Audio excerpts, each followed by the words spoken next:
வணக்கம் மக்களே! இந்த வீடியோல நம்ம சில பங்குகள் பற்றியான முக்கிய அப்டேட்ஸ் எல்லாம் டிஸ்கஸ் பண்ண போறோம். இதெல்லாம் நம்ம பார்க்கறதுக்கு முன்னாடி, ஃபர்ஸ்ட்டு நம்ம ஜெனரல் மார்க்கெட்ட பார்ப்போம். இன்னைக்கு டேல நம்ம மார்க்கெட் இப்போ வரைக்கும் ஒரு நெகட்டிவ் பெர்ஃபார்மன்ஸ போஸ்ட் பண்ணிட்டு இருக்கு. நிஃப்டி 50 ஒரு 200 பாயிண்ட்ஸ் வரைக்கான சரிவ இப்போ வரைக்கும் டெலிவர் பண்ணிட்டு இருக்கு. ஓப்பன் ஆனதுலேருந்து தொடர்ந்து பார்த்தீங்கன்னா, இறங்குமுகமா தான் நம்ம மார்க்கெட் இருந்துட்டு வந்துட்டு இருக்கு. இடையில கொஞ்சம் லைட்டா ஒரு ரெக்கவர் ஏற்பட்டாலும் கூட, திரும்ப போட்டு அடிச்சு கீழ தான் வந்து இறக்கிட்டு இருக்காங்க. பேங்க் நிஃப்டியும் அதே கதை தான். 770 பாயிண்ட்ஸ் வரைக்கான சரிவு பேங்க் நிஃப்டி இன்னைக்கு டேல ஃபேஸ் பண்ணிட்டு இருக்கு. HDFC பேங்க் இன்னைக்கும் பார்த்தீங்கன்னா இறங்குமுகமா தான் இருக்கு. கிட்டத்தட்ட 1% வரைக்கான ஒரு இறக்கத்தை கொடுத்துருக்கு. மற்ற வங்கி பங்குகள்னு பார்க்கும்போது axis bank 1.5%, ICICI 1.5%, Kotak bank 1.25% வரைக்கான சரிவை கொடுத்துருக்கு. இண்டஸ்இண்ட் பேங்க் மட்டும் பாசிட்டிவ் சைடு நோக்கி போயிட்டு இருக்கு. ₹1071 ட்ரேட் ஆயிட்டு இருக்கு. 1% ஏற்றத்தை நோக்கி போயிட்டு இருக்கு. இண்டஸ்இண்ட் பேங்க் பற்றி ஒரு சிஸ்டர் வந்து கேட்டிருந்தாங்க. இண்டஸ்இண்ட் பேங்க் பற்றியான உங்களுடைய நிலைப்பாடு என்ன அப்படின்ட்டு. ரீசெண்டாக தெரியும், நான் இண்டஸ்இண்ட் பேங்க்கில் 9:30லேயே புக் பண்ணிட்டேன். புக் பண்ணி அந்த பணத்தை என்ன பண்ணணும் அப்டேட் பண்ணியிருந்தேன் உங்க கூட. இதுதான் என்னோட நிலைப்பாடு. மேபி எனக்கு இந்த இடத்துல கான்ஃபிடென்ட் இருந்ததுன்னா நான் ஹோல்டு பண்ணியிருப்பேன்.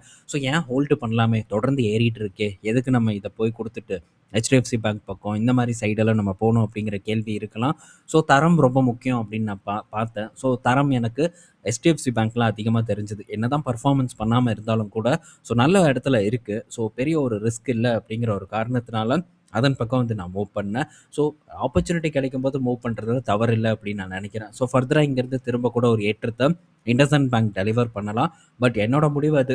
அந்த முடிவு ஒரு நன்மையை தருதோ தீமையை தருதோ, அது ஃபைனலாக என்னோட ஒரு முடிவு அப்படிங்கிறத இந்த இடத்துல தெரியப்படுத்திக்கிறேன். டிசிஷன் உங்களுடைய ஒரு டிசிஷனை நீங்கள் தாராளமாக எடுத்துக்கலாம். இங்கே நான் டிஸ்கஸ் பண்ணுறது என்னோட ஒரு முடிவை பற்றி மட்டும்தான் நான் ஷேர் பண்ணுறேன். ஓகே. அடுத்தது இன்னைக்கு டேல ரிலையன்ஸ் பார்க்கும்போது 1% வரைக்கும் சரிவை கொடுத்துருக்கு. இதுக்கு முன்னாடி சில நாட்களுக்கு முன்னாடி ரிலையன்ஸில் நான் பார்த்தீங்கன்னா ஃபோக்கஸ் பண்ணேன். திரும்ப அங்கேருந்து சின்னதாக ஒரு ஏற்றத்தை கொடுத்தது. நல்ல ரிசல்ட் போஸ்ட் பண்ணாங்க. இப்போ அது எதுவுமே பார்த்தீங்கன்னா மார்க்கெட் கணக்கில் எடுக்காமல் மறந்துட்டு அகைன் பார்த்தீங்கன்னா போட்டு அடிச்சு இன்னைக்கு கீழே இறக்கியிருக்காங்க. திரும்பவும் ₹1290 கிட்ட பார்த்தீங்கன்னா ரிலையன்ஸ் வந்து ட்ரேட் ஆகிட்டு இருக்கு. ரிலையன்ஸ் மட்டும் இல்லை, லார்ஜ் கேப் பங்குகள் இதெல்லாம் வந்து ஒரு நல்ல பர்ஃபார்மன்ஸை போஸ்ட் பண்ணிச்சோம். அகெயின் பார்த்தீங்கன்னா அதோட பழைய லோவை நோக்கியே நகர்ந்து வந்துட்டு இருக்கு. இனி ஐடி நிறுவனங்கள் அது ஏற்படலை. ஃபர்தராக ஏற்பட்டாலும் ஏற்படலாம்னு நான் நினைக்கிறேன். இப்போதைக்கு மற்ற செக்டார் நிறுவன பங்குகள் பார்த்திங்கன்னா இறங்குமுகமாக இருக்குது. குறிப்பாக பேங்க், அதுக்கப்புறம் இந்த ரிலையன்ஸ் அது போன்ற சில முன்னணி லார்ஜ் கேப் நிறுவனங்கள் இந்த வேலையை தான் வந்து பண்ணிகிட்டு இருக்காங்க. ஒரு குறிப்பிட்ட பீரியடில் ஒரு ஏற்ற இறக்கங்களை வந்து காட்டிகிட்டு வந்துட்டு இருக்காங்க. நிஃப்டியும் அதே தான் நடந்துகிட்ருக்கு.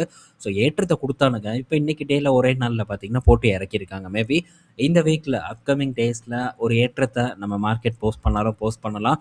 இப்போதைக்கு பெரிய ஒரு பாதிப்பு அப்படின்ட்டுலாம் வந்து இது ஏற்படலை. க்ரூட் ஒரு பக்கம் குடுகுடுன்னு ஓடிட்டு இருக்கான். க்ரூட் இன்னைக்கு டேல 3.25% ஏறி இருக்கு. பாருங்க, தொடர்ந்து பார்த்தீங்கன்னா க்ரூட் ஏறிட்டு இருக்கு. லாஸ்ட் டிப்லேருந்து அருமையான ஒரு ஏற்றத்தை க்ரூட் வந்து டெலிவர் பண்ணியிருக்கு. இதோட பாதிப்பு இருக்கணும். ஆனால் இன்ன வரைக்கும் நம்ம மார்க்கெட்டில் பாதிப்பெல்லாம் ஏற்படலை. மிடில் ஈஸ்டில் தொடர்ந்து 11வது நாளாக பெரும் யுத்தம் ஏற்பட்டுட்டு இருக்கு. அதோட பாதிப்பும் பெருசாக மார்க்கெட்டில் இல்லை. மார்க்கெட்டை பொறுமையாக தான் வந்து வித்துட்டு இருக்காங்க. பெரிய ஒரு இம்பேக்டை மார்க்கெட்டில் ஏற்படுத்தலை அப்படிங்கிறது நமக்கு இதன் வழியாக தெரிய வருது. என்ன நடக்குதுன்னு பார்ப்போம். பட் இதை பற்றி நம்ம பெருசாக வரி பண்ணாமல் நமக்கு சான்ஸ் கிடைக்குதா, அந்த சான்ஸை எப்படி யூட்டிலைஸ் பண்ணலாம், எது உங்களுக்கு சான்ஸ்ன்னு படுதோ அதை எப்படி யூட்டிலைஸ் பண்ணலாங்கிற திட்டத்தோட அதை நோக்கி நம்ம போனோம்னா கரெக்டாக இருக்கும். டிப்பில் நம்மளால் நல்ல நிறுவனங்களை அக்யூமுலேட் பண்ண முடியுங்கிறது தான் இதோட சாராம்சம். ஓகே. நெக்ஸ்ட்டு வந்து இன்றைக்கி டேயில் ஃபார்மா செக்டார் பார்த்திங்கன்னா பெரிய ஒரு ப்ரெஷரை ஃபேஸ் பண்ணிட்டு வந்துட்டுருக்கு. ஃபார்மா செக்டரை பொறுத்த வரைக்கும் என்னப்பா அப்படி ஆச்சுன்னு கேட்டால் ஒன்றும் புது நியூஸ் எல்லாம் கிடையாது. எல்லாம் பார்த்திங்கன்னா பழைய செய்தி தான். பழைய செய்தியை திரும்ப எடுத்து ஊதியிருக்காங்க. அந்த ஊதுக்கு ஏற்ற மாதிரி இன்றைக்கி நம்ம ஃபார்மா செக்டர் டான்ஸ் ஆடி இருக்கு.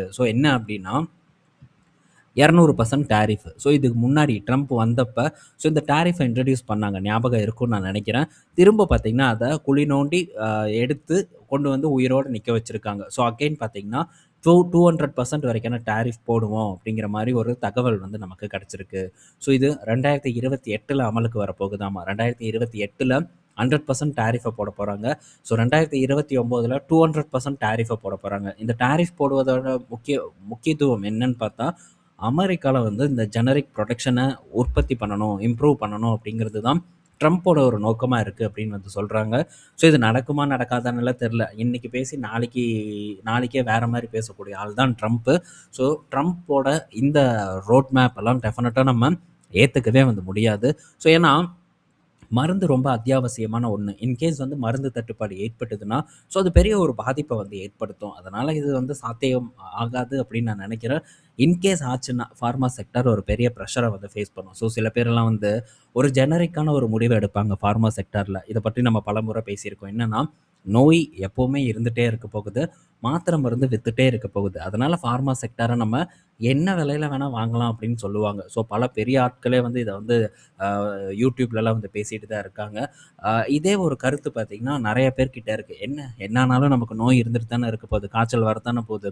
நம்ம மாத்திரை தின்னு தானே ஆகப்போறோம் அப்படிங்கிற ஒரு மைண்ட்ல ஓடக்கூடிய ஒரு ஜெனரிக்கான ஒரு விஷயம் இருக்கு. ஆனா, ஸோ பல விஷயங்கள நம்ம பார்க்கணும். ஸோ இப்போ ரீசென்ட்டா ரெவ்லிமிட்டோட இம்பாக்ட் ஃபார்மா கம்பெனிய எப்படி இம்பாக்ட் பண்ணுச்சு அப்படிங்கிறத நம்ம பார்த்துருப்போம். ஸோ ஏன் எல்லா கேன்சர் இருந்துட்டு தானே இருக்க போகுது. என்ன கேன்சர் தீர்ந்துருச்சா? ஸோ இந்த மாரி பலவிதமான விஷயங்கள் பார்த்தீங்கன்னா, இம்பாக்ட் பண்ணும் ஒரு செக்டார. நம்ம பாட்டுக்கு ஈஸியாக்குறோம் அப்படிங்கிற ஒரு பேருல, ஸோ ஒரு பொத்தாம் பொதுவான ஒரு கருத்த நம்ம பேசணும்னா, அந்த கருத்தின் பேஸ் பண்ணி நம்ம முதலீடு பண்ணுனோம்னா, அந்த முதலீடு வெற்றி பெறாது அப்படிங்கிறத நம்ம புரிஞ்சுக்கணும். ஸோ இத நான் முன்கூட்டியே இதுக்கு முன்னாடியே ஃபார்மா செக்டார் உச்சத்தில இருக்கும்போது டிஸ்கஸ் பண்ணியிருக்கேன். ஸோ ஆபத்து இருக்கு. என்னதான் வேல்யூவேஷன் சீப்பா இருக்கு அப்படின்னு கண்ணுக்கு தெரிஞ்சாலும் கூட, ஸோ அது பக்கம் நம்ம கை வைக்காம இருப்பது நல்லதுன்னு சொல்லியிருக்கேன். சிப்லாவா இருக்கட்டும், மற்ற நிறுவனங்களா இருக்கட்டும், பல நிறுவனங்கள பற்றி பேசியிருக்கேன். ஸோ பிரஷர் அப்படிங்கிறது எந்த வடிவத்தில வேணாலும் வரலாம். மார்க்கெட்ட பொறுத்தவரைக்கும், பிசினஸ பொறுத்தவரைக்கும். ஸோ அதனால எவர்கிரீன் செக்டார் அப்படின்ட்டு ஒண்ணு கிடையவே கிடையாது. ஸோ எல்லாத்துலயும் பாதிப்பு ஏற்படும். அந்த பாதிப்புலேருந்து அவங்க எப்படி மீண்டு வர போறாங்கங்கிற ஒரு ஒரு இது நமக்கும் தெரிஞ்சிருக்கணும். ஸோ பாதிப்பு இருக்கும்போது அந்த நேரத்தில நம்ம பார்ட்டிசிபேட் பண்ண ட்ரை பண்ணணும். சிம்பிளான ஒரு ரூல். பட் இந்த சிம்பிளான ரூல கடைப்பிடிப்பது ரொம்ப வந்து கஷ்டமான ஒரு விஷயம். பட் நம்ம முடிஞ்ச அளவுக்கு கடைப்பிடிப்பதற்கு ட்ரை பண்ணலாம். ஸோ இப்போ இந்த டாரிஃப் இப்போ இன்கேஸ் வந்து டாரிஃப் அமலுக்கு வருது. ஸோ 2028ல 100% டாரிஃப கொண்டு வந்தாங்கன்னா, எவன் எவனுக்கெல்லாம் பாதிப்பு இருக்குன்னு பார்த்தா, ஃபர்ஸ்ட்டு ஆரோ ஃபார்மாக்கு நல்ல பாதிப்பு இருக்கும். ஏன்னா டோட்டல் சேல்ஸ்ல கிட்டத்தட்ட 46% பார்க்கும்போது அமெரிக்கால இருந்து தான் வந்து வருது. ஆரோ ஃபார்மாவ பொறுத்தவரைக்கும் ஒரு 3 ஃபெசிலிட்டி கிட்ட அங்க வச்சிருக்காங்க. ஸோ இருந்தாலும் கூட பெரிய அளவுக்கு எக்ஸ்போர்ட் பார்க்கும்போது ஆரோ ஃபார்மா பண்றாங்க. ஸோ இந்த ஆரோ ஃபார்மாவ பத்தி 22லயே நான் டிஸ்கஸ் பண்ணியிருக்கேன். ஸோ சன் ஃபார்மாக்கு அடுத்தபடியா யுஎஸ் ரெவென்யூ அதிகமா ஜெனரேட் பண்ணக்கூடிய ஒரு நிறுவனம் ஆரோ ஃபார்மா. இது எத்தன பேருக்கு தெரியும் அப்படின்னு தெரியல. கண்டிப்பா நம்ம நண்பர்களுக்கு தெரியும். இப்படி இருக்கக்கூடிய ஒரு ஃபார்மா நிறுவனத்த கூட பலரும் அந்த நேரத்தில ஒதுக்குனாங்க. ஏன்னா புரமோட்டர் சரியில்ல. புரமோட்டர் நம்ம பக்கத்து வீட்டுக்காரன் இல்ல. அவன் சரி இருக்கானா, சரியில்லையா அப்படின்ட்டு நமக்கு தெரியும்ல. ஸோ அந்த ஒரு கணக்குல புரமோட்டர் சரியில்ல அப்படின்ட்டு ஒதுக்குனாங்க. இப்ப ஏதாச்சும் புரமோட்டர் பத்தி ஏதாச்சும் பஞ்சாயத்து வருதா? ஸோ நிறுவனத்தோட பெர்ஃபார்மன்ஸ் சுமாரா இருக்கா? ஸோ ரொம்ப டீப்பா ரிசர்ச் பண்ணணும். ஜஸ்ட் ஒரு ரீசன காட்டி நம்ம அவாய்ட் பண்றது. அந்த ரீசனும் உண்மையா அப்படின்னு தெரியாது. ஸோ ப்ரொமோட்டர பார்த்து ப்ரொமோட்டர் எல்லாம் பக்கா அப்படிங்கிற மாரியெல்லாம் நம்ம பேசலாம். என்ன வேணா வந்து பேசலாம். மனுஷ மைண்டு இப்ப ட்ரம்ப் மாரி தான். நம்ம இன்னைக்கு ஒண்ணு பேசுவோம், நாளைக்கு ஒண்ணு நெனைப்போம். ஸோ இந்த மாரி நமக்கே பல மாற்றங்கள் வரும். நம்மளுடைய எண்ணத்திலேயே பல சேஞ்சஸ் வரும்போது எல்லாத்துக்கும் இது பொதுவானது தான். ஸோ இதெல்லாம் தாண்டி தான் நம்ம முதலீடு அப்படிங்கிறத பண்ணணும். ஜஸ்ட் ஒரே ஒரு கிரைட்டீரியாவ மட்டும் எடுத்துட்டு, அப்படியெல்லாம் நம்ம பார்த்துட்டு இருந்தோம்னா வெற்றி கிடைக்காது. ஸோ இப்போ ஆரோ ஃபார்மாக்கு பாதிப்பு இருக்குன்னு தெரியுது. ஸோ சன் ஃபார்மாக்கு கிட்டத்தட்ட டோட்டல் சேல்ஸ்ல ஒரு 31% பார்த்தீங்கன்னா பாதிப்பு ஏற்படலாம். அண்ட் அதுக்கப்புறம் லூபின் இருக்கு 41%, ஜைடஸ் இருக்கு ஒரு 42%. ஸோ நாட்கோ ஃபார்மால சொல்லவே வேண்டாம். ரெவ்லிமிட்ல தான் அவன் கல்லாவே கட்டிட்டு இருந்தான். ஸோ இப்போ ரெவ்லிமிட்டுக்கு ஒரே ஆப்பா சொருகிட்டாங்க. ஸோ இப்போ நாட்கோ ஃபார்மாக்கு கண்டிப்பா பாதிப்பு தான். அது போக அவங்களுடைய பெரிய ரெவென்யூவும் பார்த்தீங்கன்னா யுஎஸ் மார்க்கெட்ட தான் வந்து இருக்கு. ஸோ ஃபியூச்சர் ரெவென்யூவும் யுஎஸ் மார்க்கெட்ட பேஸ் பண்ணி தான் வந்து இருக்கு. அதனால அவனுக்கும் பெரிய அளவுக்கான இம்பாக்ட் ஏற்படும். டாக்டர் ரெட்டிக்கு வந்து ஏற்படும். ஸோ இந்த மாரி பல ஃபார்மா நிறுவனங்கள் பார்த்தீங்கன்னா, இன்னைக்கு டேல பெரும் பிரஷர ஃபேஸ் பண்ணிட்டு வந்துட்டுருக்கு. டாக்டர் ரெட்டியெல்லாம் பாருங்க. ஸோ தொடர்ந்து இத பற்றி நம்ம பேசிக்கிட்டே தான் வந்துட்டுருக்கோம். ஸோ நேத்து கூட இத பற்றியான அப்டேட்ஸ் உங்க கூட நான் ஷேர் பண்ணேன். நாட்கோ ஃபார்மாவ நான் மெம்பர்ஷிப்ல டிஸ்கஸ் பண்ணியிருந்தேன். ஸோ அதுலயும் புரிதல் வந்து அவங்களுக்கு ஏற்பட்டிருக்கும். நண்பர்கள் பார்த்த நண்பர்களுக்கு ஏற்பட்டிருக்கும். ஸோ இந்த ரெட்டிய பற்றியும் நம்ம பேசியிருக்கோம். இன்னைக்கு டேல ரெட்டி 1.5% மேலான ஒரு இறக்கத்த இப்ப கரண்ட்டா 2% மேலான இறக்கத்த டெலிவர் பண்ணிட்டு இருக்கு. ஸோ ரூ. 1179 ட்ரேட் ஆயிட்டு இருக்கு. எங்க இருந்தது? ரூ. 1400 இருந்தது. ஸோ இதுல ஒரு மாரி காட்டுது. பட் ரூ. 1400 இருந்து இப்போ பார்த்தீங்கன்னா 1200க்கு கீழ ட்ரேட் ஆயிட்டு இருக்கு. ஒரு கன்சாலிடேஷன்ல போயிட்டு இருக்கு. ஸோ ஃபர்தரா டிப் நடக்கும். ஒரு சான்ஸ் ஏற்படும் அப்படின்னு தான் நான் எக்ஸ்பெக்ட் பண்றேன் இந்த நிறுவனத்த பொறுத்தவரைக்கும். ஸோ இன்னைக்கு ரிசல்ட் இருக்கு டாக்டர் ரெட்டியோடது. அத ஈவினிங் நம்ம பார்ப்போம் எப்படி பெர்ஃபார்ம் பண்ணியிருக்காங்கன்ட்டு. ஸோ ஃபார்மா கம்பெனிஸ பத்தி டீட்டெயில்டா பேசியிருப்போம். புரிதல் ஏற்பட்டிருக்கும்னு நான் நினைக்கிறேன். ஸோ அடுத்து நெஸ்ட்லேவோட ரிசல்ட் வந்திருக்கு. நெஸ்லேவோட ரிசல்ட் பார்த்தீங்கன்னா 48% வந்து ப்ராஃபிட் உயர்ந்திருக்கு. 959 கோடி இந்த காலாண்டு ப்ராஃபிட்டா போஸ்ட் பண்ணியிருக்காங்க. ஆனா, இது போன காலாண்டு கூட கம்பேர் பண்ணும்போது டிக்ளைனான ஒரு பெர்ஃபார்மன்ஸ் தான். ஆனா, இந்த பெர்ஃபார்மன்ஸ்க்கே நெஸ்லே பார்த்தீங்கன்னா, இன்னைக்கு டேல ஏற்றத்த வந்து போஸ்ட் பண்ணியிருக்கு. 2.5% வரைக்கான ஏற்றம் நெஸ்லேல நடந்திருக்கு. ஸோ, நான் இந்த எஃப்எம்சிஜி கம்பெனிஸ பற்றியான ஒரு ஆர்டிக்கல் போட்டேன். அதுலயும் இத பற்றியெல்லாம் நம்ம பேசியிருப்போம். ஸோ, இந்த காலாண்டு பார்க்கும்போது 975 கோடி ப்ராஃபிட்டா போஸ்ட் பண்ணியிருக்காங்க. போன காலாண்டுல 1114 கோடியா வந்து இருந்திருக்கு. ஸோ, ரெவென்யூ அண்ட் பேட் 2மே பார்த்தீங்கன்னா டிக்ளைன் ஆயிருக்கு. பட் இயர் ஆன் இயர் சூப்பரான பெர்ஃபார்மன்ஸ். அத காரணம் காட்டி மார்க்கெட்ல ஒரு ஏற்றம் நடந்திருக்கு. ஸோ, ஃபர்தரா இந்த பெர்ஃபார்மன்ஸ் ஏற்பட்டாலே இப்போ இந்த 900 க்ரோர்ஸ் கிட்ட ப்ராஃபிட் பண்ணியிருக்காங்கல்ல, இதே பெர்ஃபார்மன்ஸ் தொடர்ந்து இருந்தாலே நெஸ்டாயோட பெர்ஃபார்மன்ஸ் பெட்டரா இருக்கும். பட் தொடர்ந்து இருக்குமாங்கிறது தான் கேள்விக்குறி. ஸோ, வெயிட் பண்ணி நம்ம பார்ப்போம். பட் இதெல்லாம் ரொம்பவே பார்த்தீங்கன்னா பீக்ல இருக்கக்கூடிய ஒரு நிறுவனம். கண்ண மூடிட்டு ஸ்கிப் பண்ணிட்டு போக வேண்டிய ஒரு நிறுவனம் அப்படிங்கிறதுல மாற்று கருத்து இல்ல. ஏன்னா, மற்ற எஃப்எம்சிஜி கம்பெனிஸ் நமக்கு இப்பவும் பெட்டரான ஒரு இடத்துல இருக்கு. ஸோ, அதத்தான் நம்ம வந்து கண்ல விளக்கெண்ணெய் விட்டு பார்க்கணுமே தவிர, இந்த இடத்துல பெரிய அளவுக்கு நம்ம முக்கியத்துவம் கொடுப்பது அவ்வளோ ஒர்த் இல்ல அப்படின்னு நான் நினைக்கிறேன். ஸோ, நெக்ஸ்ட் பார்த்தீங்கன்னா, பேங்க் ஸ்டாக் 2 அண்ணா இருக்கு. ஒண்ணு பந்தன் பேங்க் இன்னைக்கு டேல போட்டு பொளந்து எடுத்திருக்காங்க. பந்தன் பேங்க் 50% வரைக்கான சரிவு பந்தன் பேங்க்ல ஏற்பட்டிருக்கு. ஸோ, பந்தன் பேங்க் ரிசல்ட் வந்தது. பந்தன் பேங்கோட இயர் ஆன் இயர் பெர்ஃபார்மன்ஸ் பெட்டரா தான் வந்து இருந்தது. பட் இருந்தாலும் பார்த்தீங்கன்னா, இந்த இடத்துல அசெட் குவாலிட்டி ஒரு பெரிய கன்சர்னாவே இருக்கு. இவங்களும் பேட் அசெட்ட தொடர்ந்து வித்துக்கிட்டே தான் இருக்காங்க. இருந்தாலும் அசெட் குவாலிட்டி இன்னும் அட்ராக்டிவான இடத்துக்கு வரவே மாட்டேங்குது. ஸோ, ஸ்டில் பார்த்தீங்கன்னா, அசெட் குவாலிட்டி கொஞ்சம் ஒரு மோசமான இடத்துல தான் இந்த பந்தன் பேங்க் ஓடிட்டுருக்கு. ஸோ, இன்னும் எத்தனை பேட் அசெட் இவங்க கிட்ட இருக்குது அப்படின்னு நமக்கு தெரியல. ஸோ, அந்த கிளாரிட்டி எல்லாம் நமக்கு கிடைக்கணும். ஸோ, அதெல்லாம் இல்லாமல் இந்த பந்தன் பேங்க் வரையான நிறுவனங்கள் இது பக்கம் போகாமல் இருப்பது ரொம்ப நல்லது. ஏன்னா, அட்ராக்டிவாக பல நிறுவனங்கள் இருக்குது. ஸோ, அதை மட்டும்தான் நம்ம இது பண்ண முடியும். ஏன்னா, ரீசெண்டாக நடந்த ஏற்றம் பலரையும் பார்த்தீங்கன்னா கண்ணை உறுத்துது. ஸோ, குறிப்பாக ரீட்டைல் இன்வெஸ்டர் கண்ணை பெரிய அளவுக்கு வந்து உறுத்துது. ஸோ, இந்த பந்தன் பேங்க் மாதிரியான பேங்க்ஸ் மேபி ஒரு ஏற்ற இறக்கங்களை கொடுக்கலாம். ஸோ, நீங்கள் நினச்சி பாருங்கள், அவ்வளோ குவாலிட்டியான ஒரு HDFC பேங்க்னால ஏற முடியல. இந்த பேங்க்ஸ் ஏறுது அப்படின்னா டெஃபினட்டாக ஏதாச்சும் ஒரு மேனிப்புலேஷன் நடக்கும். ஏதாவது ஃபண்ட் ஆட் பண்ணியிருப்பாங்க. ஏதோ ஒன்று பண்ணுவான். அவன் ஆட் பண்ணி அவன் என்னைக்கு விற்கிறான் அப்படின்னு தெரியாது. ஏன்னா, குறிப்பிட்ட ரிட்டர்னை காட்டணும். அந்த ரிட்டர்னை காட்டுறதுக்காக அவன் என்ன வேலைத்தனத்தை வேணால் பண்ணுவான். பட் நம்ம இதுக்குள்ளே போனோம்னா சிக்கலில் சிக்கிறதுக்கான வாய்ப்பு இருக்குது. ஸோ, நம்ம முடிஞ்ச அளவுக்கு சேஃபர் சைடு ஒதுங்கி போகிறத தான் நம்ம பார்க்கணுமே தவிர, வாடா பார்க்கலாம் அப்படி இப்படின்ட்டுலாம் நம்ம பண்ணிகிட்டு இருந்தோம்னா மார்க்கெட் நம்மளை அடிச்சு விட்டுட்டு போயிடும் அப்படிங்கிறத கவனத்தில் கொள்ளணும். ஓகே.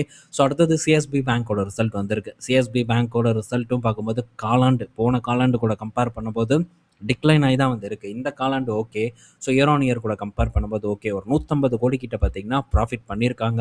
ஸோ, ஸ்க்ரீனரில் அப்டேட் ஆயிருக்கான்னு பார்ப்போம். 7% வரைக்கான இறக்கம் இந்த சிஎஸ்பி பேங்க்கில் நடந்திருக்கு. ஸோ, ஸ்க்ரீனரில் இன்னும் அப்டேட் ஆகலை. 150 கோடி பார்த்தீங்கன்னா ப்ராஃபிட் போஸ்ட் பண்ணியிருக்காங்க. ஸோ, இதுவே போன வருடத்தோட பார்க்கும்போது 119 கோடியாக இருக்குது. ஸோ, இதனால் இவங்க பர்ஃபார்மன்ஸ் பார்க்கும்போது கொஞ்சம் டிக்ளைன் ஆகி தான் இருக்குது. ஸோ, தொடர்ந்து பாருங்கள், ஒரு ஃப்ளாட்டான பர்ஃபார்மன்ஸ், ஒரு க்ரோத் பார்த்தீங்கன்னா இந்த இடத்துல இல்லை. அது நமக்கு கிளியர் கட்டாக தெரியுது. டிசம்பர் 23ல என்ன பர்ஃபார்மன்ஸ் பண்ணியிருக்காங்க. ஸோ, அதே மாதிரியான பர்ஃபார்மன்ஸை தான் இப்போவும் போஸ்ட் பண்ணியிருக்காங்க. கோல்டு லோன் க்ரோத் இருக்குங்கிறாங்க, ஹோல்சேல் க்ரோத் இருக்குங்கிறாங்க. ஒன்றும் பார்த்தீங்கன்னா ரிஃப்ளெக்ட் ஆக மாட்டேங்குது. பெரிய பர்ஃபார்மன்ஸ் இல்லை. அதனால் போட்டு இந்த சிஎஸ்பி பேங்க்கை இன்னைக்கு டெய்லியில் அடிச்சிருக்காங்க. எவ்வளோ ரூபாவில் இருந்ததுன்னு பாருங்கள். 550 ரூபாவில் இருந்தது. இப்போது 350 ரூபா கிட்ட ட்ரேட் ஆகிட்டு இருக்கு. அடிச்சு இறக்குங்க அப்படிங்கிறது தான் என்னோட மைண்ட் செட். இது முழுக்க முழுக்க கோல்டு லோனை ஃபோக்கஸ் பண்ணக்கூடிய ஒரு வங்கியாக தான் வந்து இருக்கு. ஸோ, இதெல்லாம் நம்ம அப்படியே ஸ்கிப் பண்ணுறதை தவிர வேறு இல்லை, வழி இல்லை. என்னைக்காச்சும் ஒரு நாள் கேட்பாராட்டு இதெல்லாம் கிடந்ததுன்னா அப்போ இதெல்லாம் திரும்ப நம்ம எடுத்து பார்க்கறதுக்கு ட்ரை பண்ணலாம். ஸோ, இப்போதைக்கு என்ன நடக்குதுங்கிறத தொடர்ந்து தெரிஞ்சுக்கிட்டே வருவோம். அடுத்தது பராஸ் டிஃபென்ஸ் கிட்டேருந்து அப்டேட்டு. கண்ணா பின்னான்னு ஏறின ஒரு பங்கு இந்த பராஸ் டிஃபென்ஸ், மாற்று கருத்தே இல்லை. 250 ரூபாட்ட இருந்தது. அங்கேருந்து ஒரு இப்போது 1000 ரூபா கிட்ட இருக்கும்னு நான் நினைக்கிறேன். ஸோ, இந்த பராஸ் டிஃபென்ஸ் பார்த்தீங்கன்னா ஒரு 6200 கோடி முதலீடு பண்ண போகிறாங்க. இதுக்கு செமிகண்டக்டர் பேக்கேஜிங் ஃபெசிலிட்டி அமைப்பதற்காக இந்த ஒரு இன்வெஸ்ட்மெண்ட்டை வந்து இந்த நிறுவனம் பண்ணுறாங்க. ஸோ, இது முக்கியமான ஒன்று. ஸோ, இப்போ இந்த செமிகண்டக்டர் வேறு காரணம் காட்டி நிறுவனங்களை பார்த்திங்கன்னா ஏற்றுறதுல ஒரு குறிக்கோளாக பலரும் வந்து வந்துட்டு இருக்காங்க. ஸோ, ஒன்றும் பிரச்சனை இல்லை. ஸோ, குளோபலாக நம்ம செமிகண்டக்டர் எப்படி பர்ஃபார்ம் பண்ணுதுங்கிறத பற்றி நம்ம பேசியிருப்போம். அதுலேயே ஒரு கிளாரிட்டி நமக்கு ஏற்பட்டிருக்கும். ஸோ, குளோபல் செமிகண்டக்டர் இதுக்கு முன்னாடி சான்ஸை கொடுத்தது.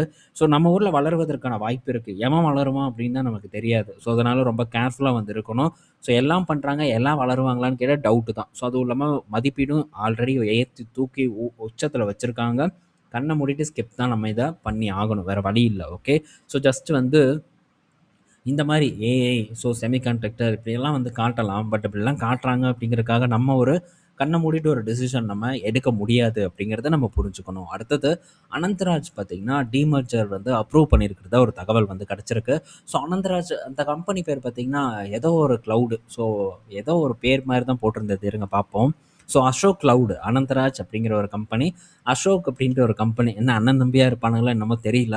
ஸோ அசோக் கிளவுட் லிமிடெட்ங்கிற கம்பெனி பார்த்தீங்கன்னா, டீமர்ஜ் ஆகி ஸோ இந்த அனந்தராஜ் ஷேர் ஹோல்டருக்கு வந்து கிடைக்க போகுது. 1க்கு 1 அப்படிங்கிற கணக்குல தான் ஸோ இந்த ஸ்ப்ளிட் வந்து இருக்க போகுது. ஸோ இதில real estate business and infra business தான் அனந்தராஜ் தொடர்ந்து பண்ண போறாங்க. மற்றபடி கிளவுட், ஏஐ, இன்ஃப்ராஸ்ட்ரக்சர் இதெல்லாம் பார்த்தீங்கன்னா, இந்த அசோக் கிளவுட் பார்த்தீங்கன்னா பண்ண போறதாவும் தகவல் வந்து கிடைச்சிருக்கு. ஸோ இதுதான் ஒரு முக்கியமான ஒரு விஷயம். ஸோ 1க்கு 1 அப்படின்னு பண்ணும்போது பாதிக்கு பாதி ரேட் ஆயிரும் அப்படின்னு நான் நினைக்கிறேன். ஸோ ஓகே, இப்போ பண்ண ஆரம்பிக்கட்டும் இவங்க. ஸோ இவங்களுடைய கெப்பாசிட்டி எல்லாம் ரொம்ப கம்மி தான். ஸோ லோத்தாவை பற்றி இதுக்கு முன்னாடி நம்ம டிஸ்கஸ் பண்ணியிருக்கோம். ஸோ அவங்களுக்கு என்னென்ன கெப்பாசிட்டி இருக்குது அப்படிங்கிறத பற்றியும் நம்ம விரிவாக விளக்கமாக 2 ஆர்டிக்கல் வந்து போஸ்ட் பண்ணியிருக்கோம். செக் பண்ணி பாருங்கள்.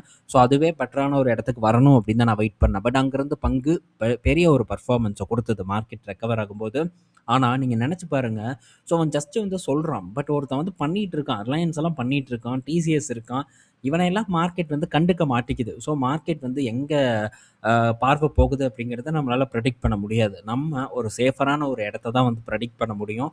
அப்படி சேஃபரான இடம் வரும். அப்படி சேஃபரான இடம் வரும்போது பார்ட்டிசிபேட் பண்ண நம்ம ட்ரை பண்ணுவோம். அப்புறம் பர்ஃபார்மே பண்ணாது. ஆனால் அது பர்ஃபார்ம் பண்ணுற வரைக்கும் நம்ம வெயிட் பண்ணி தான் ஆகணும். ஸோ நீங்கள் எந்த அளவுக்கு வெயிட் பண்ணுறீங்களோ அதுக்கு சேர்த்து வட்டியும் முதலுமா நமக்கு லாங் டேர்மில் கொடுக்கும் அப்படிங்கிறது தான் என்னோட எதிர்பார்ப்பு.